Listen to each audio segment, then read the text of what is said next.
Liberty. It's such an interesting concept, isn't it? It is professed by those who are keen on taking it. Let me give you an example. We're told that our freedom is won by our military. And yet there is not a single example in the United States anyway of the U.S. military fighting for the freedom of Americans.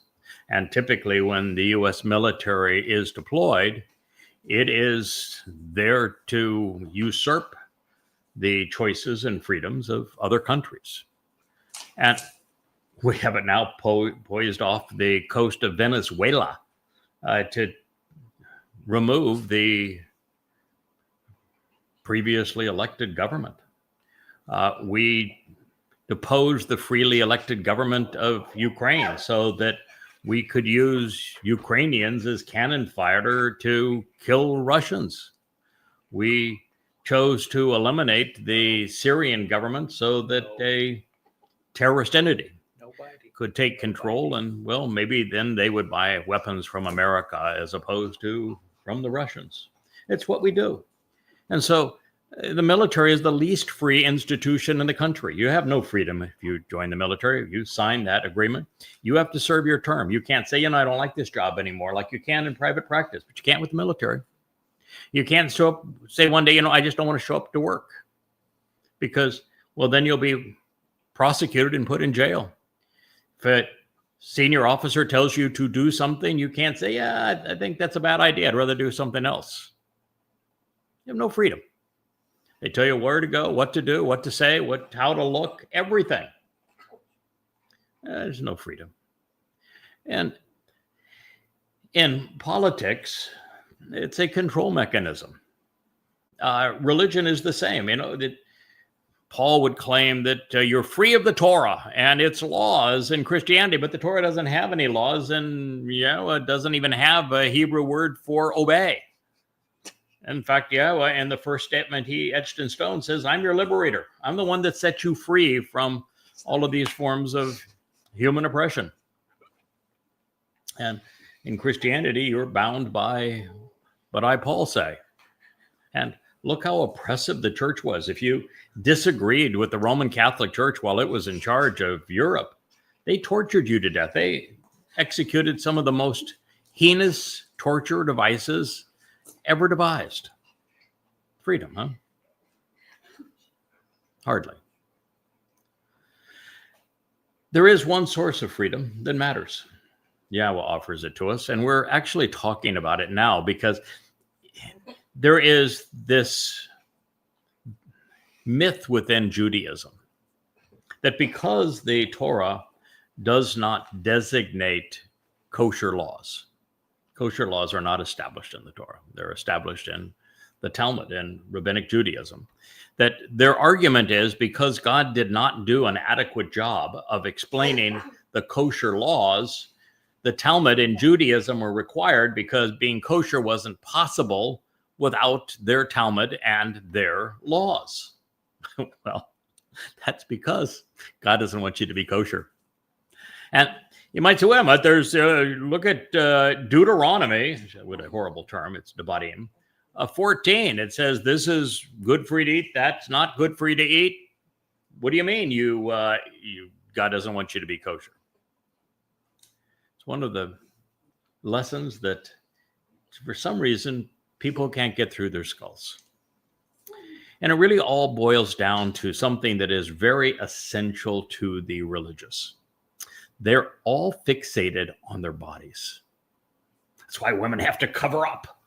Can't expose that body. That's why they're fixated on can't eat this, can't eat that. You can only eat this if it's blessed by the rabbi. It's always about the body. What is it about Christianity? Isn't it bodily resurrection? What an utterly absurd thing. But counterproductive even. But they're always concerned about their bodies. God isn't. He'll give you some advice regarding what's healthy or not healthy for your body. That's what Dabarim 14 is all about. But what matters is your soul. And what you eat has zero influence on your soul. So if you're fixated on your body, yeah, it might hang out. You might be able to hang with it for 60, 70, 80 years. Then it's going to die and it's going to turn to rot. If you were just a really good eater, your body's going to rot just as quickly as if you were a really crappy eater. The fact of the matter is, if your focus and attention is on your body and how it's adorned, what rules it follows, what you eat, then your soul is for naught. And if instead you aren't fixated on your body, but on your soul, and you pay attention to what God is offering to feed your soul and for the benefit of your soul, then, well, it's a whole different story, isn't it? And the profound insight that I was able to deduce comparing what is revealed in Dabarim 12 versus what is conveyed in Dabarim 14, just 2 chapters later, is that what you eat has absolutely no influence on your soul whatsoever. It only influences your body, which is not only decaying, but is replaceable. And that the reason there's only one moratorium in the Torah on what is an absolute do not do this is on consuming blood. It is to be spilled out on the earth as if it were water. And God explains why. He says, because blood is the life of the nephesh. But wait a minute, a nephesh is a soul. It doesn't drink. It can't eat. It can't consume something. It isn't a physical entity. So how in the world can not eating blood somehow equate to giving life to your nephesh? Because when it's poured out onto the earth as if it were water, it is capable of purging souls of their religious guilt, of the decay that causes death, and of that which precludes them from being seen in the presence of Yahowah. It is the bloodletting of the lamb on Pesach and of the bull on Teruah that prepares the soul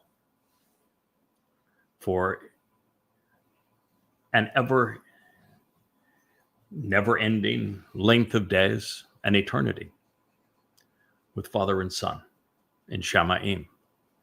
That is the story that is being told here. And we got into this because there were 2 back-to-back assaults by the mother goddesses.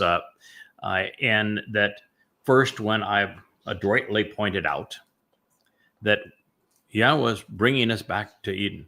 That's the whole purpose of Sukkah, is he's transforming the entire earth on Teruah to be just like Eden on Sukkah, so that we re-enter the garden with our beloved King and Savior, and that we will live 1,000 years where we're all getting this second chance, a fresh start, if you will, to live with our God. And he has an opportunity to create the family he's always wanted. And when I mentioned that, well, there's some things that you need to know about Eden if you're going to be among those who enjoy Sukkah. And that one of those things is, oh, by the way, all they wore in Eden was a smile. And guess who just, oh, wow, I don't like that. Yeah, women that suffered from religious guilt, that were still all wrapped up because they were ashamed of their bodies. Probably the same women that suffered from anorexia and cutting and wanted to blame everyone but themselves for their problem, their animosity towards their own bodies. Yeah, that is the same cult that decided they would impugn Yada and YadaYahowah because they just hated the idea that God said that in Eden they were naked and unashamed, because they were very comfortable being exposed to God's presence because they weren't guilty. And that is what we should expect.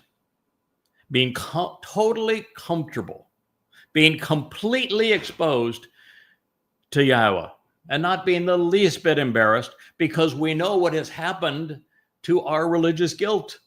It's gone. It's been shed. It's been deposited in Sheol, never to be seen again.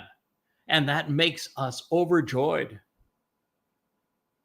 in God's presence without the need of any form of covering. Oh, they hated that, because that was all about exposing bodies. And then from there, they went into this idea that, we ought to be humble, which means a body that is bowed down, that is timid, that doesn't have any strength, not recognizing that God's intent with our souls is to make us like him. Bold, courageous, capable, empowered, the absolute obvious opposite of timid and humble. That's why he doesn't even have a word that would express humility, particularly in his presence. The only people that are humbled are those that have been opposed to his message. Same story. If you are confident in your soul's relationship with Yahowah and the benefits that he is providing, the empowerment and the guidance that he has given us, you're confident. If you're not, you're humbled and meek. It's all one story, isn't it? It's actually because they've gone 1, 2, 3, even with each of the 3 being disproven, it's called argumentum by distraction. It's a rational fallacy. It's what those who are lost and misleading do. Their whole world is ad hominem, non sequitur, and argumentum by distraction. One fallacy after another. But it appeals to people today because, well, they have forfeited thinking for believing. But it's essential that you understand, as I go through this and speak of the liberty that Yahowah is providing, that you need to know that is his intent. He's not a Lord, he's a father. That means he's not a mother, by the way, too.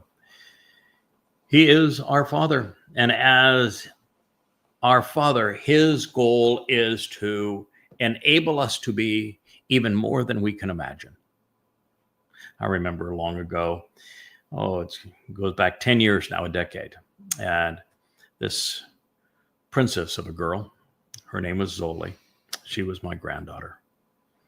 And I looked at how her mother and father were constantly imposing rules to hold her down, to control her. And this was this sweet and genuine, loving soul that had so much life in her. And I decided at that moment that I would manifest liberty for her. That whatever it was that she wanted to do, so long as it wasn't dangerous to her, we would explore. If she wanted to have tea parties and do dollies, that's what we would do.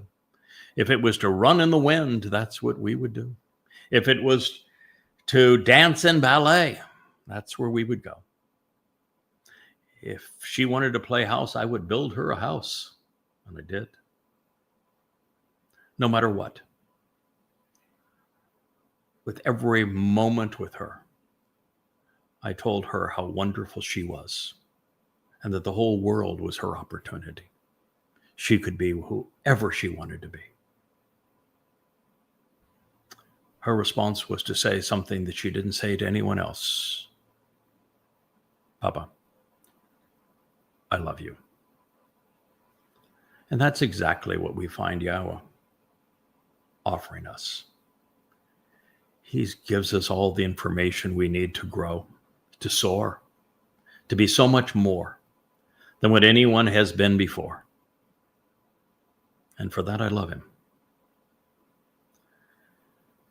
Returning to where we left off on our last program on liberation, this says absolutely, truthfully and reliably, even immediately, just as that which is attractive and desirable, and that which is helpful, empowering, and edifying, is being enthusiastically consumed. So now, you may eat it, the clean and the unclean, together and alike, as if they were the same. It can be consistently and enthusiastically eaten. Dabarim words never should have been Deuteronomy 12:22. Got an argument with that? Do you think God made a mistake? You think that his intent were to say, nope, you must obey me. I am the Lord over you. I will determine the menu here. You will eat what I tell you to eat and nothing else. And you will like it, or I will send your sorry soul to hell. Is that your preference? Do you think you're going to earn God's respect by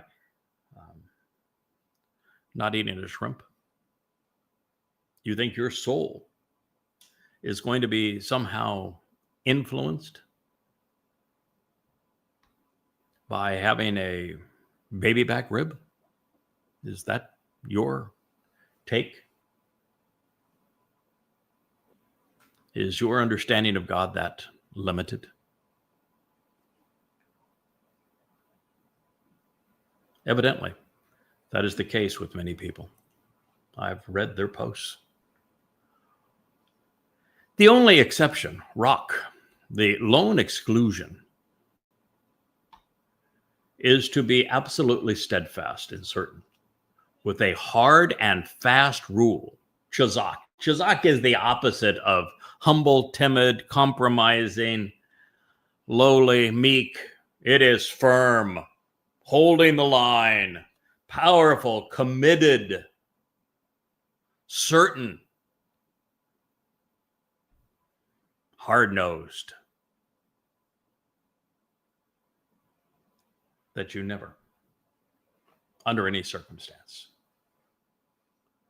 consume the blood.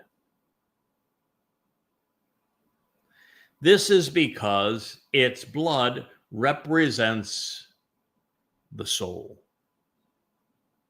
And so you should not consume that which facilitates its consciousness along with the flesh. You should never consume it. As upon the earth, you should pour it out, just as if it were water. This is Dabarim words should never have been called Deuteronomy 12:23 and 24. It's the second time that God has brought this up. Blood. And the reasons I've already shared with you. Blood was shed twice, was it not? Throughout the Mikra, I mean, there's two really, really bloody sacrifices in the Mikra. Passover, where Dod's Bashar body is crucified. And he goes into great lengths talking about his body is so ripped to shreds by the Roman whips prior to crucifixion that he's not even recognizable as human anymore. And he goes over and over and talks about how his body is atrophying and it's drying up and it's suffocating with the agonizing pain of crucifixion, which pretty much tears up the, oh, by the way, Dode can't be the Messiah as the person who fulfilled Passover because there's no human sacrifice. Then what in the hell was he talking about in the 22nd Mizmor? It was his body that was ripped to shreds. It was his body that suffered that anguishing death. And he went through great detail graphically to explain exactly what his body would endure on behalf of Passover. You want to think it through? And what happens, and you're told, what are you told to do with the blood of that Passover lamb? Aren't you to smear it on the uprights in the horizontal beam of your doorway? And isn't it serving as a sign to the Malak to pass over that home so that you might live? Isn't that the purpose of it? Are you aware of what happens on Teruah, where the bull is bludgeoned to death? Blood everywhere. And then Elia is told explicitly how to prepare that sacrifice. Right there on the eastern side of the tent of the restoring witness, overlooking the Mount of Olives, when Yahweh says that he will release copious amounts of water and that he will ignite the fires, and there will be the greatest show on earth as the fire, the ash, the blood, and the water all serve to purify the souls of the remnant of the children of Israel that have been brought to Jerusalem, so that they can be restored and perfected, so they can enter the presence of Yahweh and Dod as they return on Kippurim. This is the message. It's God's story. You can accept it, you can reject it, but you can't alter it to suit your religious proclivities.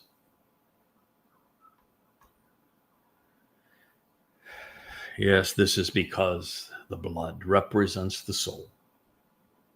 That's what matters. That's why your body can eat whatever it wants, because it has no effect on your soul. The influence over your soul is based upon the blood that was shed on Pesach and will be shed on Teruah. Pour it out as if it were water. So it's the blood of the Passover lamb that is not consumed, but instead used as a sign on the doorway to life. God did not want us to miss the significance of its sacrifice or fail to appreciate its effect on our souls, or that the bodies of two men were fulfilling these Moed Mikre.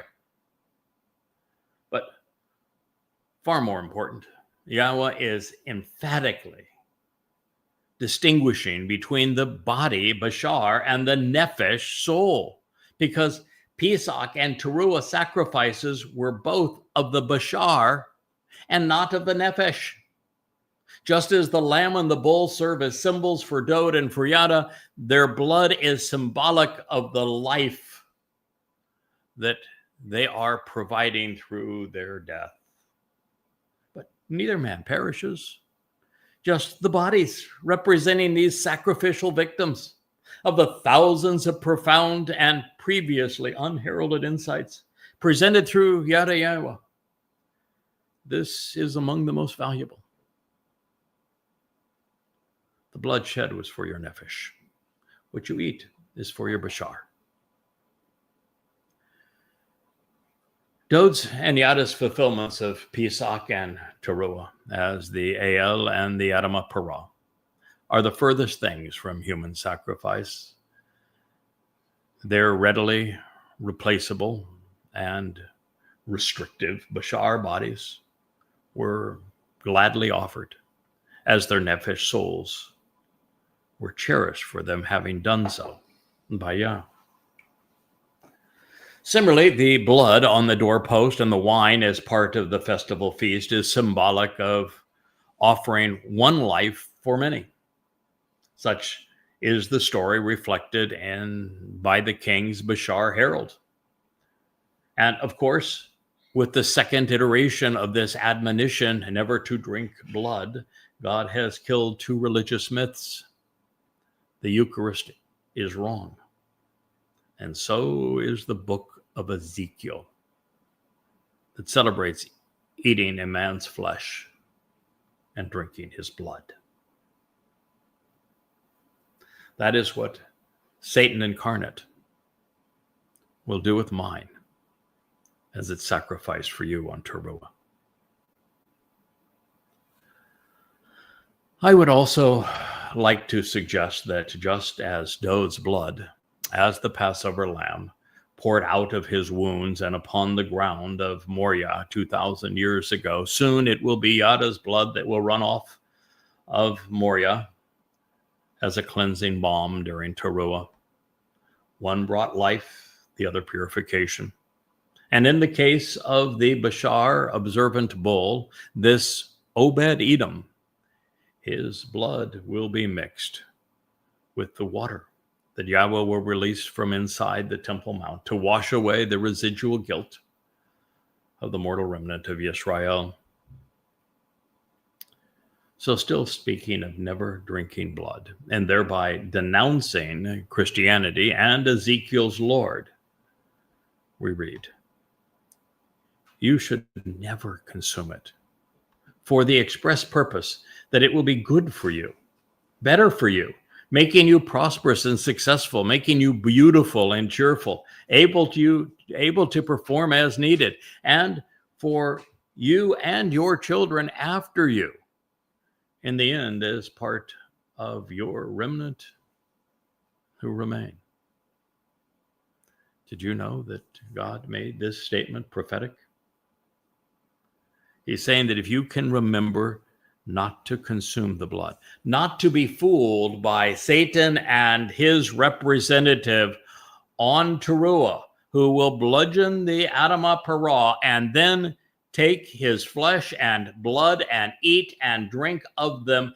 If you have finally come to the realization that he is Satan incarnate and that you should not admire him, as so many Jews do now of Donald Trump, and you recognize him for the fraud that he is, and you do not follow his example, and you reject the book of Ezekiel, you reject Christianity, and you begin to listen to God, you'll recognize that this statement is prophetic. It will be good for you. And it will be good for your children, who in the end are part of that remnant that remains. Therefore, you act and engage, doing what is right in the eyes and the sight of Yahowah. If you want to be part of his family, act right. Stop being religious. Stop your belly aching. Stop your fixation on the body. Stop being worried about what you're eating or how you're dressed or whether you appear all bowed down and humble and timid, or if you stand up proud to be in a relationship with Yahowah. Get your attitude right. That's hard to do when you're hanging in the company, though, of revolting, psychotic liars, though, isn't it?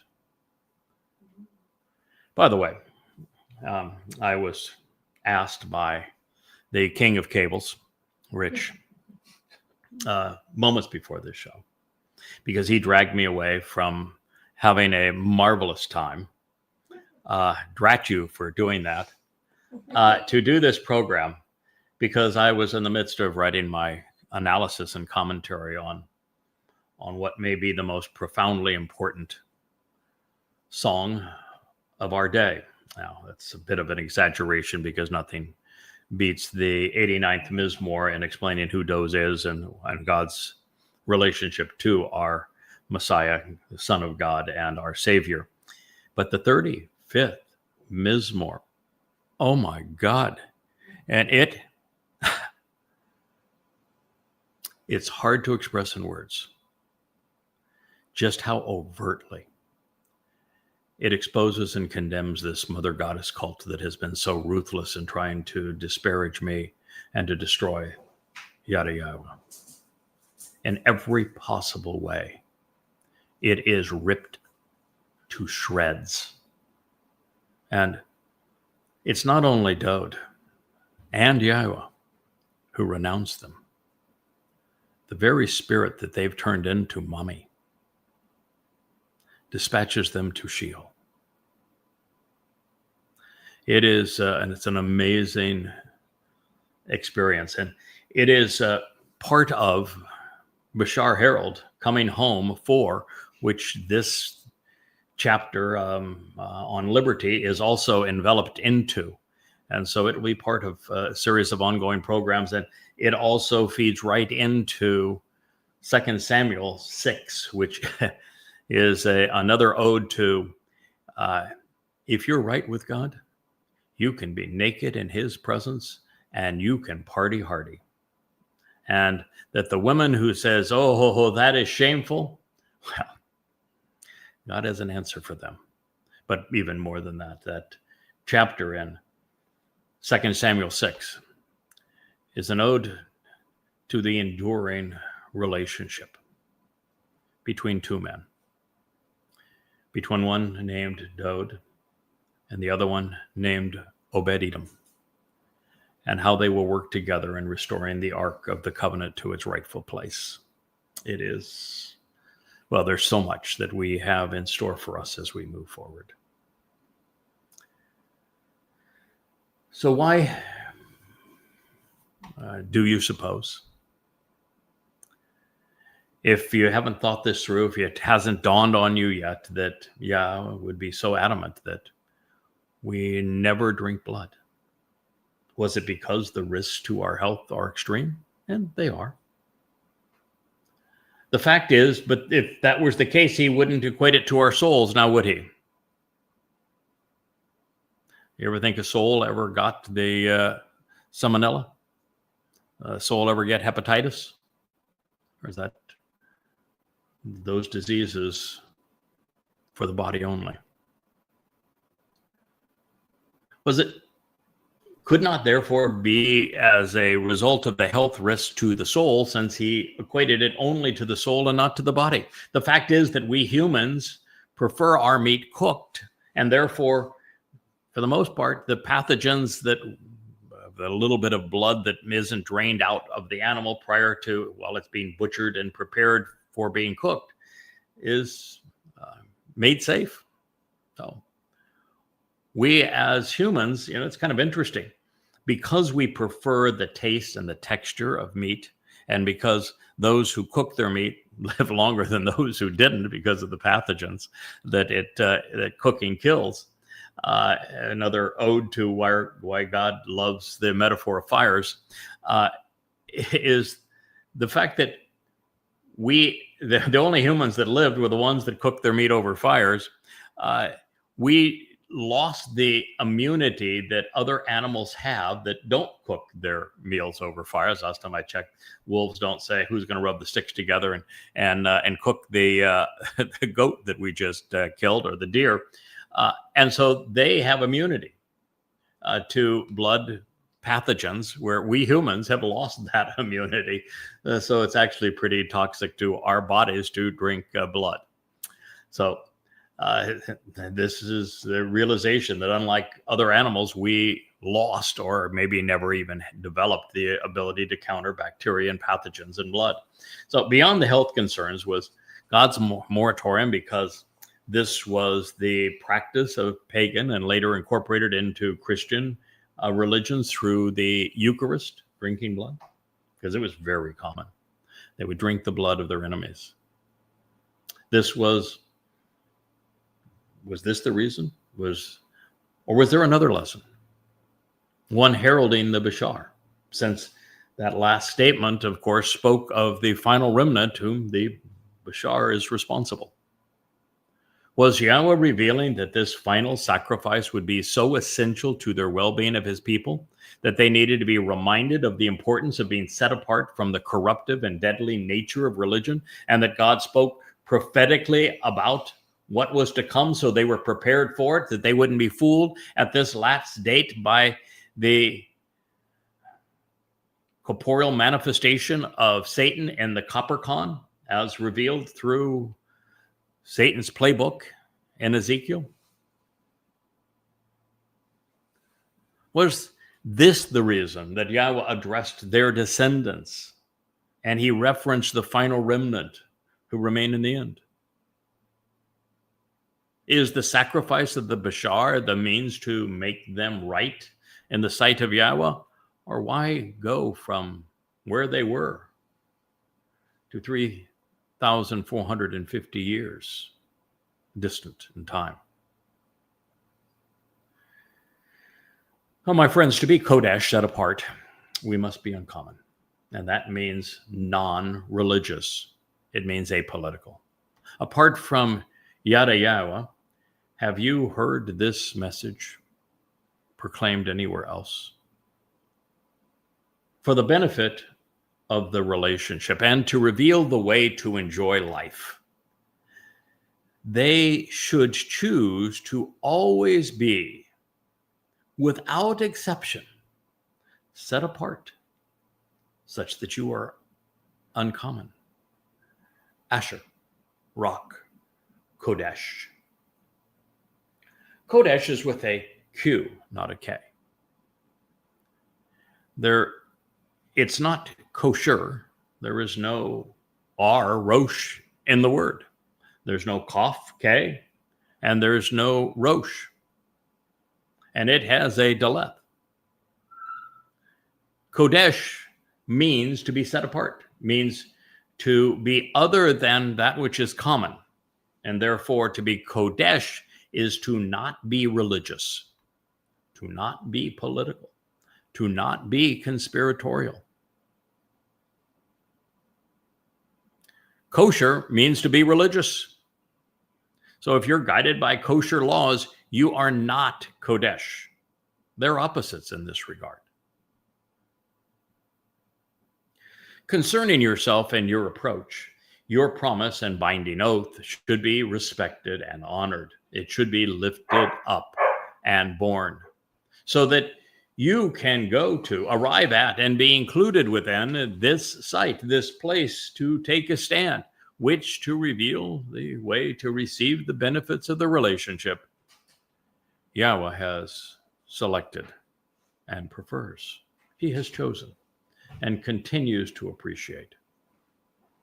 Dabarim words should never have been called Deuteronomy 12:26. Yes, being set apart from the confounding intermixing of religion and politics in Babylon is the lone prerequisite to be part of the Bereth covenant.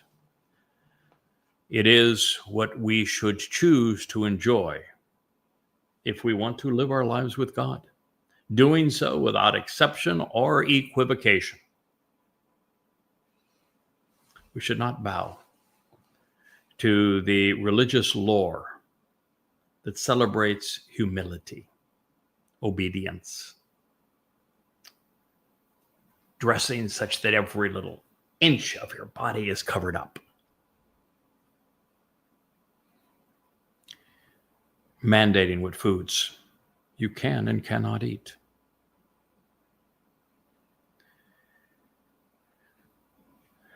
Yahweh's oath, well, his binding promise to us, is found in the Torah, Nevi'im, and ours in response is in our vow to value the covenant and a relationship with him at the exclusion of religion and politics.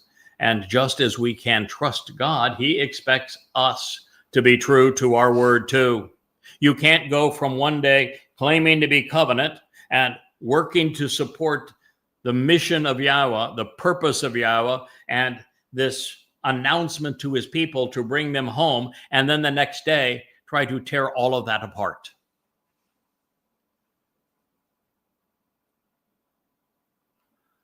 Our commitment to and confidence in Yahweh should be lifted up and proclaimed, worn like a badge of distinction and honor.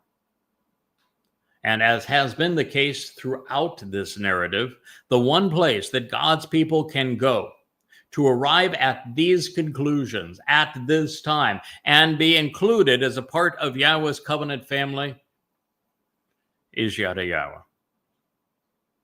There is no other place.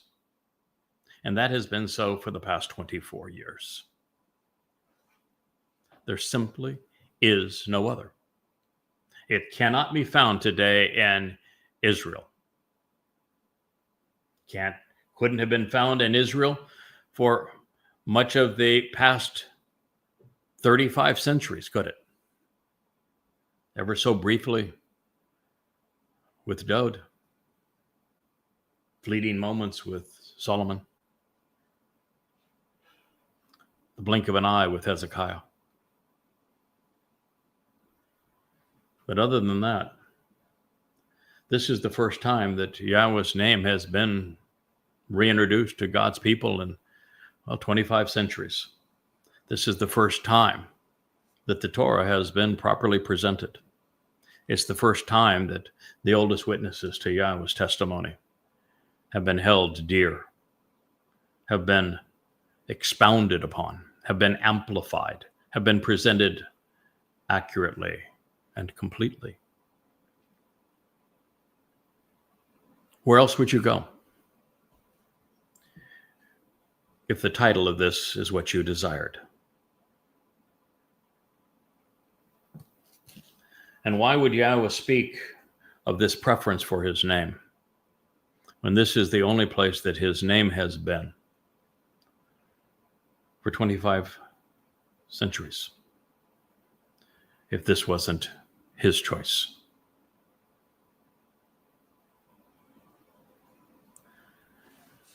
The site Yahweh has chosen and prefers is YadaYahowah.com. It is there that we reveal the way to receive the benefits of this relationship, beginning by denouncing the religious and political adversaries and their deceptions, clearing away the muck so that the profound truth about Yahweh and his beloved son Daud, the conditions of the bereth and intent of the mikra can be known, capitalized upon, enjoyed, shared.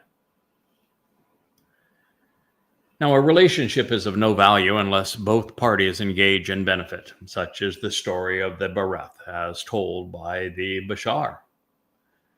Then you should act and engage, capitalizing upon the elevating offering, which helps you rise, of the Bashar, the body of the human herald, in addition to the blood on the sacrificial altar of Yahweh your God.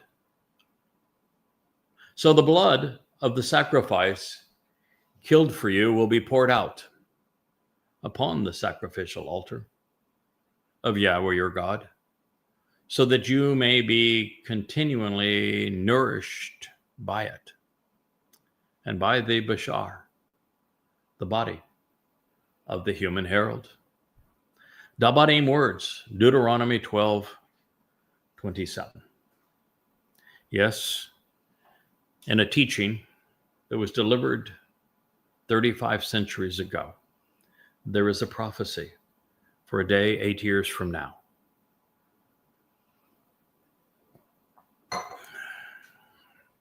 God wants you to know that you should act upon what you're hearing.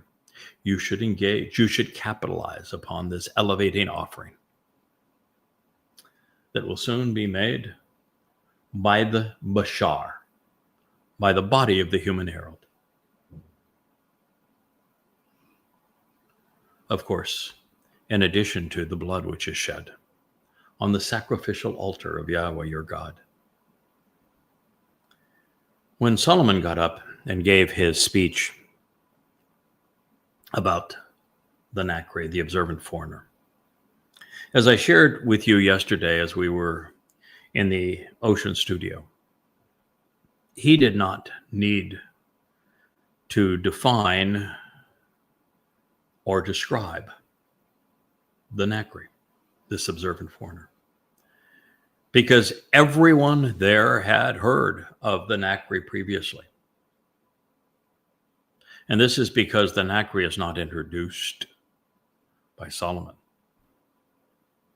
Not in year 3007. Yeah. No. You see, the Nakri was introduced by Yahweh in the 29th chapter of Dabarim. And he specifically uses it as a title. It's Ha-Nakri. And he talks about how this observant foreigner would play a vital role in the survival of the final remnant of Yisrael in the last of days, purging them of their guilt. That is the story of this Bashar, also from the Torah. God began talking about his plan long, long before it would be implemented. And he wants you to know. You can oppose him. You can accept him. You can be nonplussed about him. Your choice. But you are without excuse. God has made it clear. And when I mentioned that Solomon gave the speech on the Temple Mount at the day that Yahweh's home for his name was completed, which not so coincidentally was the day that this Bashar will offer the sacrifice. It was on Teruah. He specifically climbed upon and stood in this altar. An altar that has two sets of horns, that of the ram and of the bull. And he stood in this altar because that is where this blood will be shed. The blood of the Bashar in the sacrificial altar of Yahweh. Because it's not the fact that it's blood. It's the fact that Yahweh knows how to use it and will use it in this case to purge the religious guilt of his people so that they're prepared for his return with Dod, for this new beginning and our return to Gan Eden. You see, it is the blood of that sacrifice that will be poured out for you on this sacrificial offering, with everyone gathered around being purged by the fire and the ash and the blood of the Bakar, this observant bull, on Teruah, an advance of Kippurim. Also that these Kipporeth, the mercy seat of the Ark of the Covenant, can be anointed, and that all is good in the neighborhood, and that we celebrate forevermore with our God and his beloved Son. That's why it's poured out on the sacrificial altar of Yahweh. He's the one who transforms it. He's the one who makes it purging and cleansing. He's the one who knows that he can transform this into something that is nourishing for your soul, as it is provided by the Bashar, the body of the human herald, who is bringing this message to you.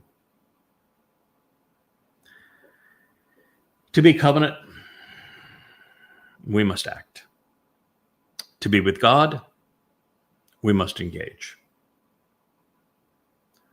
And a time will come when the surviving remnant will either capitalize upon the sacrifice of the Bashar, or they will die, along with the religious, the political, the conspiratorial, and the militant, all of the bloodsuckers among men.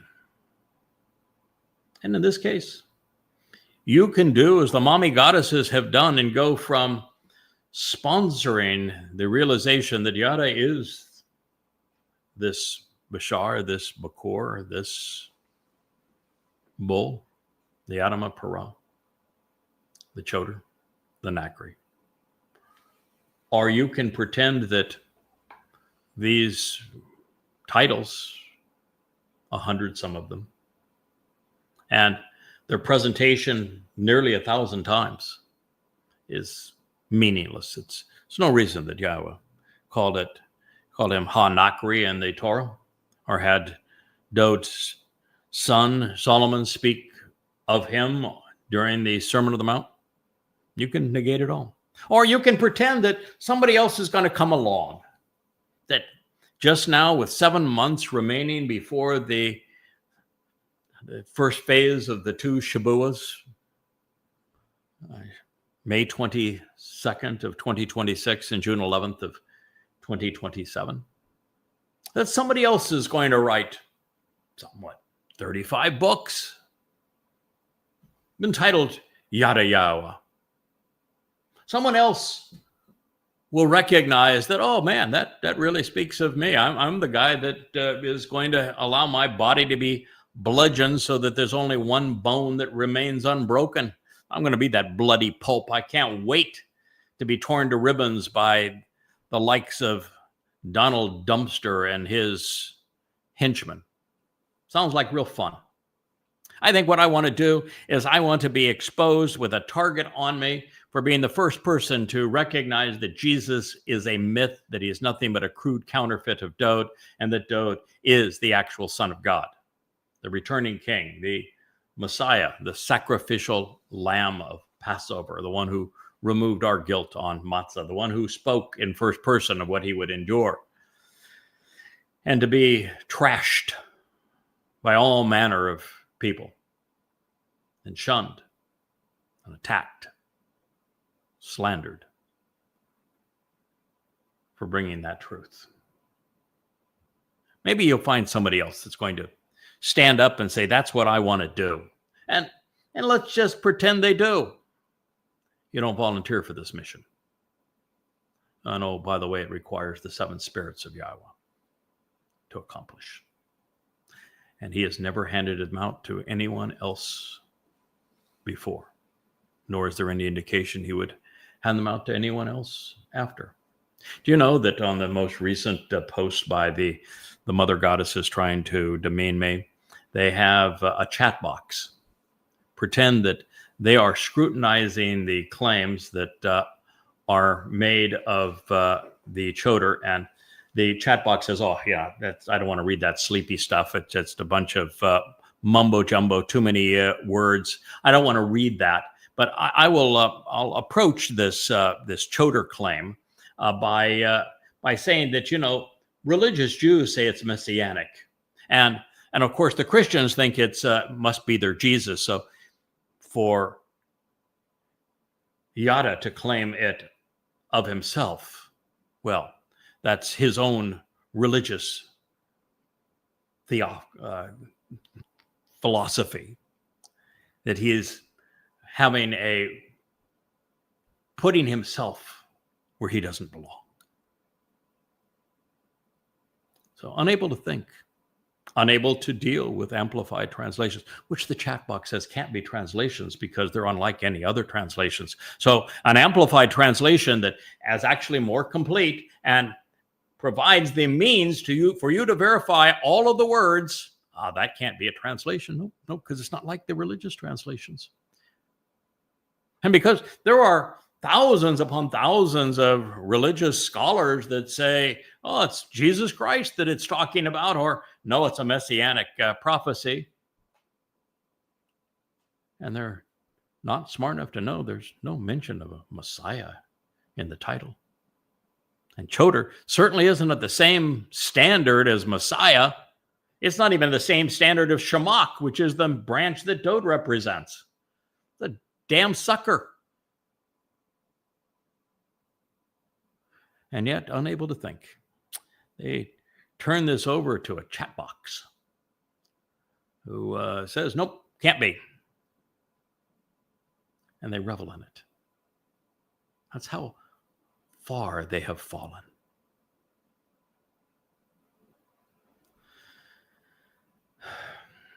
The fact is, the sacrifice of the Bakar as the Bashar, as Obed-Edom, as the Adam of Perah on Teruah.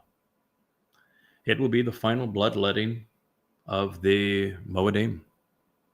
And as the blood of the man representing the bull is poured out on the foundations of life upon the Temple Mount, 7 drops will be collected by Eliah and given to Dode to anoint the mercy seat of the Ark of the Covenant 7 times, ushering the return to the garden.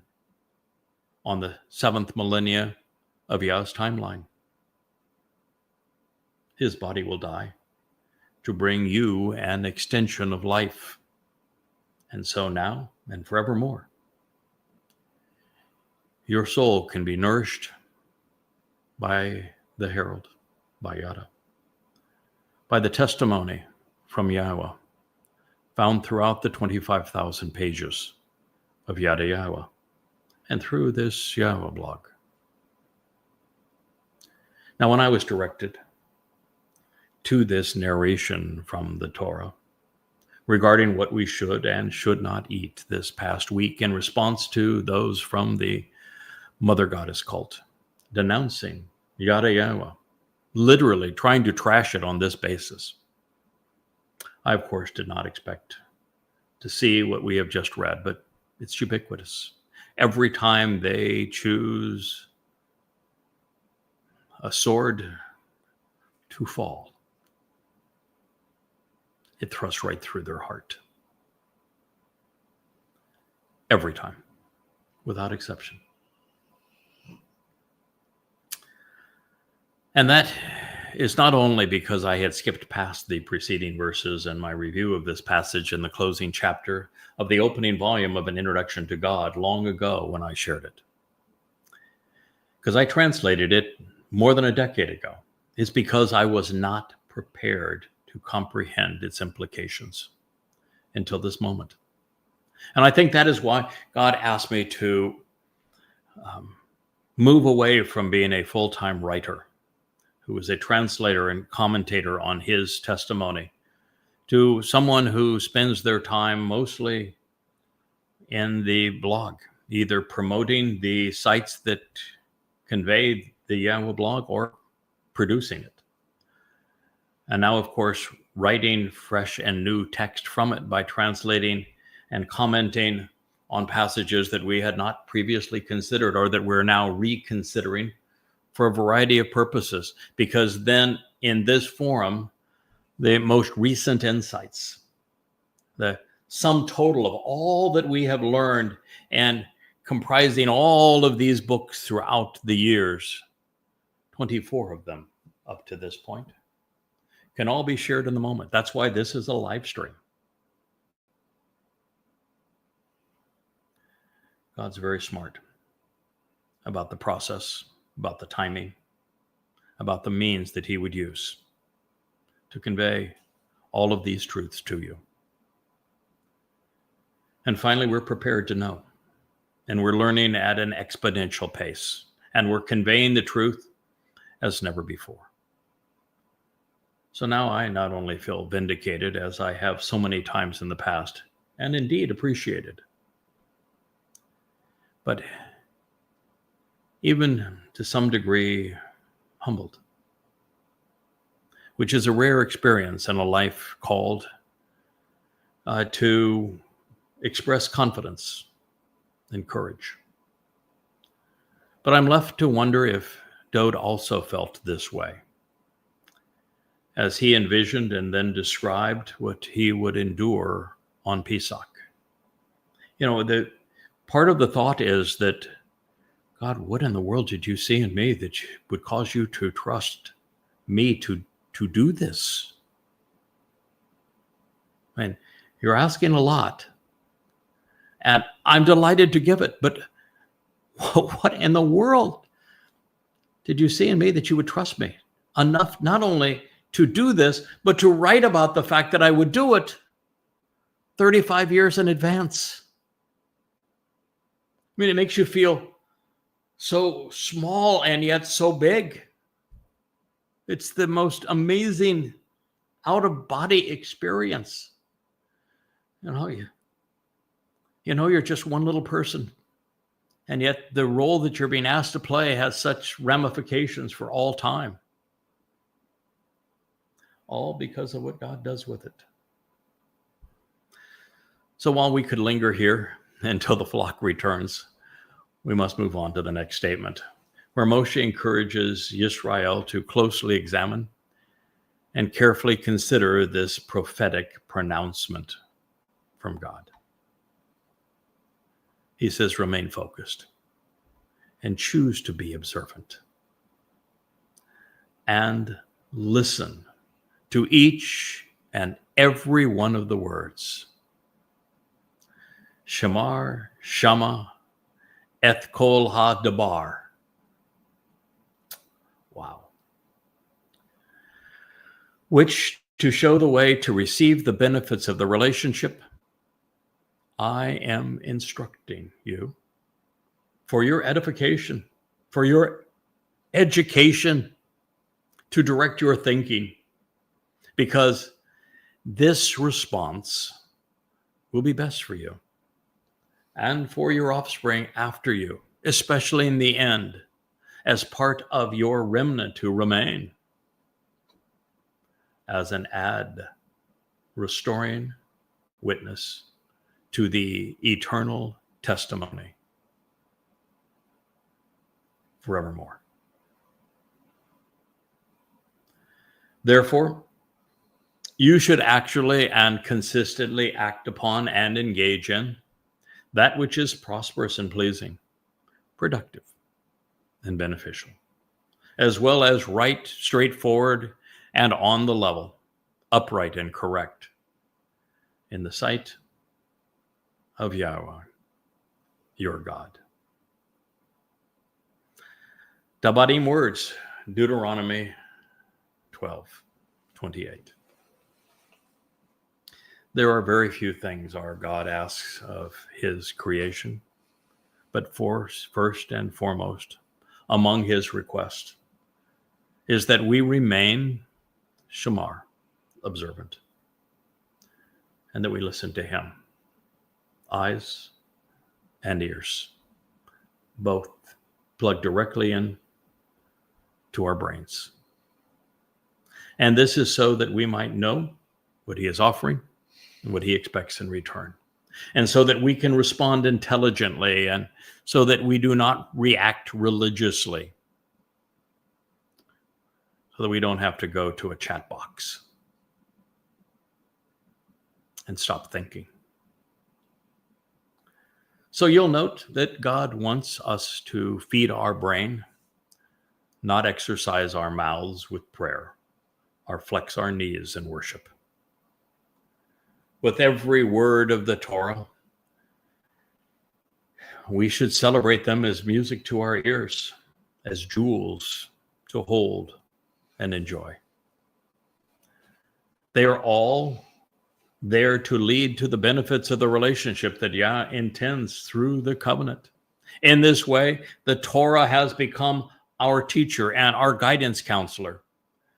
Therefore, our response, well, it awaits. By being shamar, observant, we will anticipate the arrival of the remnant and celebrate the sacrifice of the bashar, the body of the human herald. Others will be religious in their application of kosher laws and turn Yahowah into an intrusive and overbearing Lord.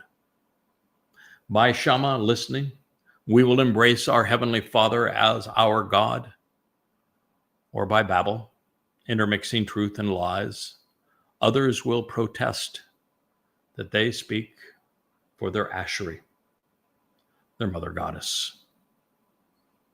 Therefore, I'm instructing you as Yahowah counseled us, doing so because an educated response will be better than an ignorant one. I'm sharing the Torah teaching so that this final remnant of Yisrael benefits from the restoring witness to the eternal testimony, Olam forevermore. And I am advocating on behalf of Yahowah because the Bakar, Bull, Bashar, Herald, and Ad witness, they're one, now and forever. Realizing this, you will either ashah or not. Are you willing to act and engage in a manner which is tov, pleasing to God, and beneficial for your soul? Is this what your nefesh desires? Is being yashar, right with Yahowah, your priority? Or are you among the many who have and will continue to antagonize God while agonizing over all manner of minutia? Those who are Torah observant, those who listen to Yahowah, and those who act upon his guidance are productive and pleasing, on the level and right. But those who are misled, they're going to be eliminated. When Yahweh your God uproots and removes, cutting off, casting away, and banishing the people of different ethnicities, religious governments, and cultures apart from Israel, whom to receive the benefits of the relationship you pursue there to remove and dispose of them, to dispossess them from your presence, displacing them. And then you settle within their land and remain. Be diligent and observant, choosing to closely examine and be contemplative so that you are not lured into their dominion and influence, being controlled, trapped, or ensnarled, following after them in the end as part of the remnant who remain. Once they have been destroyed, overturned, exterminated, and eliminated from your presence, unless you inquire about and seek after their gods, goddesses. How and in what ways did these Gentiles labor on behalf of and strive to serve these their gods, so that I too will not do the same as which you should question? You should know what they did, and you should not follow in their footsteps. This is Dabarim words, should never have been called Deuteronomy 12:30. And I'm going to review it superficially because we'll return to it in our next program as the end of this one, and as an opportunity to recognize that God is opposed to religion. The thing that he did not want his people to do is to pay any heedance to the gods and the religiosity of the Gentiles. And yet that is what his people have become. They are more defined, Jews are more defined by religion than any other culture in the history of humanity. In fact, rabbis have made being Jewish and Judaism synonymous. And so God's people have done exactly the opposite of what God asked, integrating their ethnicity and their religiosity. The very thing here that God says do not do. And make no mistake, God is not trying to save everybody. He is not here trying to help Israelites when the majority of Israelites are either overtly political or overtly religious. Because what he says to his people is that you're going to be uprooted just as they will be. You're going to be cast away just as will be those who have shown an affinity for false gods. So if you want to receive the benefits of the relationship,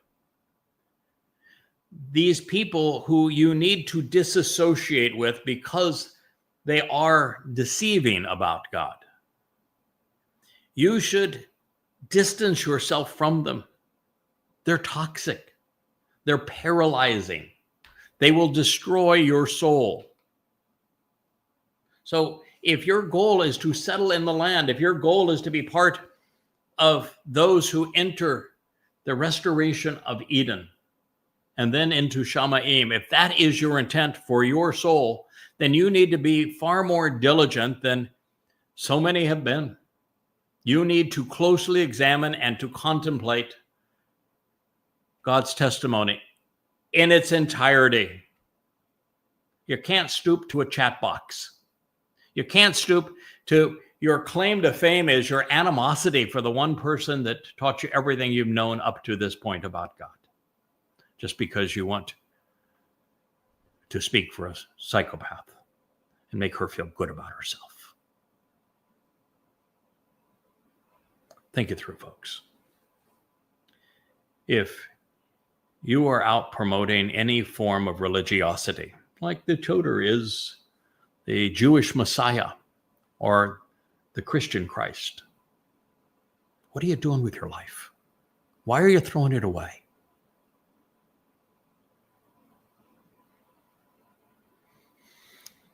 He says, if you do that, just as they have been, you'll be destroyed. You'll be exterminated. Your life will end. God's not going to say to you, we want to apologize. Maybe you need a pardon.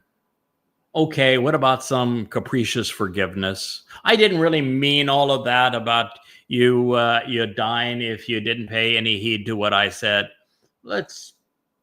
I'll be capricious.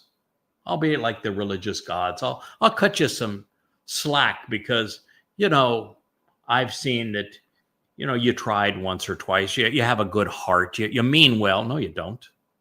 You're vicious. You don't mean well. You're just fooling yourselves.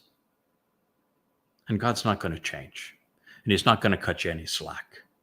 And there will be no second chances. There will be no pardon. This is once and for all. You need to know God's criterion for you to move forward or to be pushed away and aside. And you're running out of time to figure it out. So I thank you for listening. Look forward to being part of your life in our next broadcast from the library studio. May God bless you all.